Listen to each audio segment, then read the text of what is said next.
Bonsoir à tous, au programme de 100% Mag ce soir, dans 100% Mag. Bonsoir à tous, soyez les bienvenus sur le plateau de 100% Mag. Nous sommes le jeudi 25 août et avant de parler de cuisine, de déco et d'amour, voici tout de suite les insolites de Jean-Philippe Doux. Bonsoir Jean-Philippe. Bon, 25 août, minuit. Autre invention anglaise très utile, point que chaque année un championnat du monde. Bravo. Super. On reste en ville avec une vidéo assez étonnante. Et bah tiens, c'est comme si je pouvais jouer. Et c'est vraiment bien fait. C'est bien comme passe-temps. C'est pas mal. Il y en a un autre qui arrive après, les petites voitures. Une corrida très particulière. Ça donnait leur passion comme tous les autres. Attention, une petite info à savoir. C'est des taureaux spéciaux. Normal. Voilà. Attention, il faut dire torero. Exactement. Bravo. Aux États-Unis, on y voit un homme sur un skateboard. Chez vous, ne faites pas ça. Si vous voulez profiter des derniers jours d'été pour faire du sport, faites plutôt du. C'est un nouveau canoë qui se porte comme un sac à dos.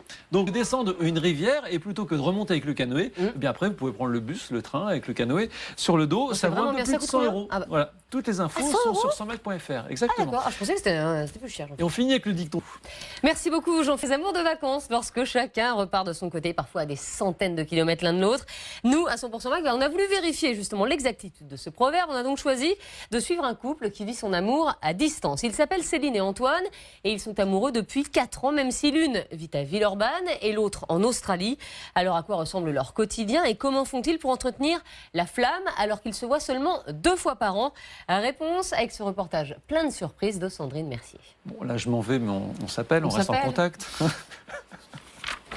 Et qui sait, dans quelques mois, Céline et Antoine emménageront peut-être ensemble. Ils choisiront leurs meubles, la couleur de leurs murs et également, très important, la crédence de leur cuisine. Jusqu'ici, tout le monde a négligé ce pan de mur situé au-dessus du plan de travail. Mais aujourd'hui, grâce à de nouvelles matières et des motifs toujours plus originaux, vous allez voir qu'il est très facile de relooker toute une cuisine en changeant juste de crédence. La preuve avec ce reportage de Jean-René Chaperon.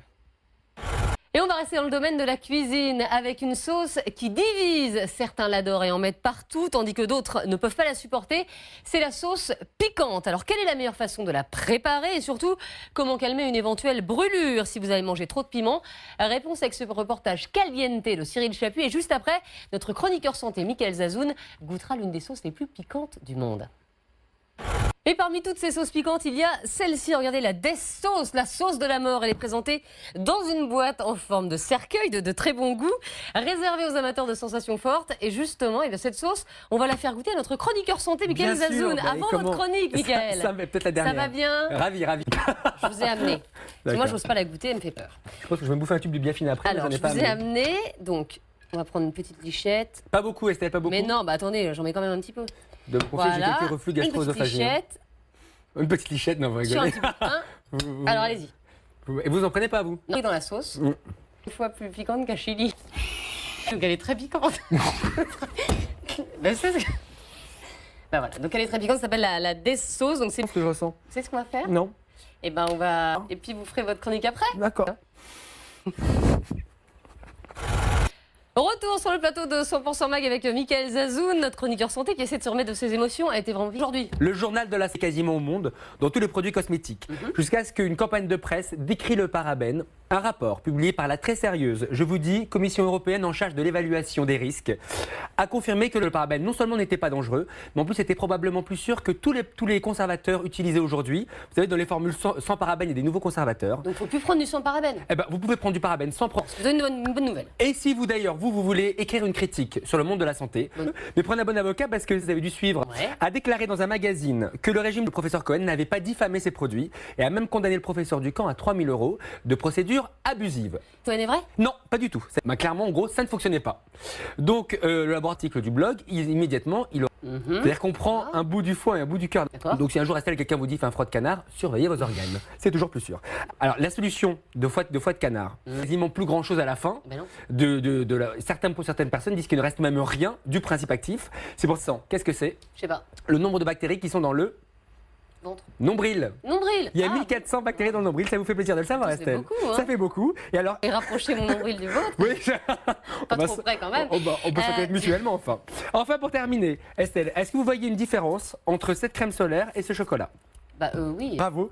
Il y a une étude qui vient de paraître de chocolat. Alors, c'est un chocolat spécial qui est enrichi au cacao. Si on mange 3 carrés par jour pendant 3 semaines, on diminue le risque de coups de soleil et on pour tester cette expérience. Et ils recherchent encore 30 personnes, donc vous pouvez vous inscrire.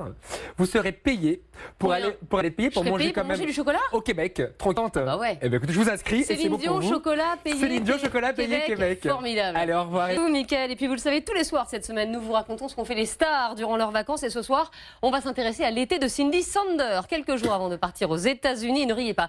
Pour 3 mois, l'inoubliable interprète de Papillon de Lumière a choisi de se ressourcer dans un camping chic en Ardèche avec son mari Sébastien et son fils Enzo. Un récit de ses vacances en pleine nature avec Émilie Scoccia. Voilà, c'est la fin de 100% Mag. Merci beaucoup d'avoir été avec nous. Passez tous une excellente soirée sur M6 et à demain.